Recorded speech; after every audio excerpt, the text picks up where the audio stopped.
بسم الله الرحمن الرحيم الذين يظنون أنهم ملاقو ربهم وأنهم إليه راجعون. Who are certain that they will meet their Lord and that they will return to Him. Tafseer by Numan Ali Khan. Now we have the people who have fear of Allah, al-khashi'een. And now their description is being given. Number one, الَّذِينَ يَظُنُّونَ أَنَّهُمْ مُلَاقُو رَبِّهِمْ. And number two, وَأَنَّهُمْ إِلَيْهِ رَاجِعُونَ. These are the people who are thoroughly convinced. This is dhanna is a difficult word to talk about in Arabic because in English there is no literary equivalent. One of the names of Arabic is لُغَةُ الْأَضْدَادِ. What that means is the language of opposites. It's the language of opposites. And you would say, well, every language has opposites. What's so special about Arabic? In Arabic, the crazy thing is there are some words that mean their own opposite too. So they'll have a word and they can use it for one meaning and they can use it for the exact opposite meaning. So this is, ism al-dhid. This is the ism, the noun that has the opposite inside of it. And this, some linguists argue that this is because of the contradiction of Arab life. For instance, they lived in the desert, which the desert by definition is death. But for them it is their life. So their life itself is a kind of contradiction. The snake is a symbol of death.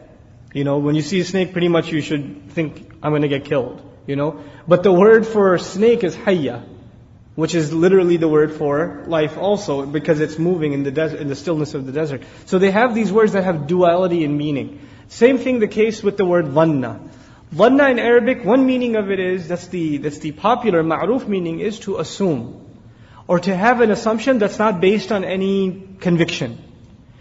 But at the same time, dhanna also means to have the strongest possible conviction. It's both meanings at the same time. Here it's the latter meaning that's being used. Those who are thoroughly convinced, they are absolutely convinced, they have the strongest unflinching conviction, أَنَّهُمْ مُلَاقُو رَبِّهِمْ, that they are to meet with their master. And the use of a noun here, in English I don't have a choice but to use a verb, and I say they will meet their master, or they are going to meet their master, or they are once to meet their master. But mulaq is the one who meets, it's a noun. And what this alludes to is that they are convinced this is a fixed part of their life. There's no way around it. They will have to meet their master. وَأَنَّهُمْ إِلَيْهِ رَاجِعُونَ. And it is only to Him that they will be returned. Now that this first passage is done, you can call this first passage positive reinforcement for Bani Israel. There are two kinds of reinforcement, right? You know this if you have children. There's positive reinforcement and there's negative reinforcement. Allah began with them with positive reinforcement. You should thank Allah, thank Him for His favors, establish prayer, etc. He gives them a list of things that they should do and should return to.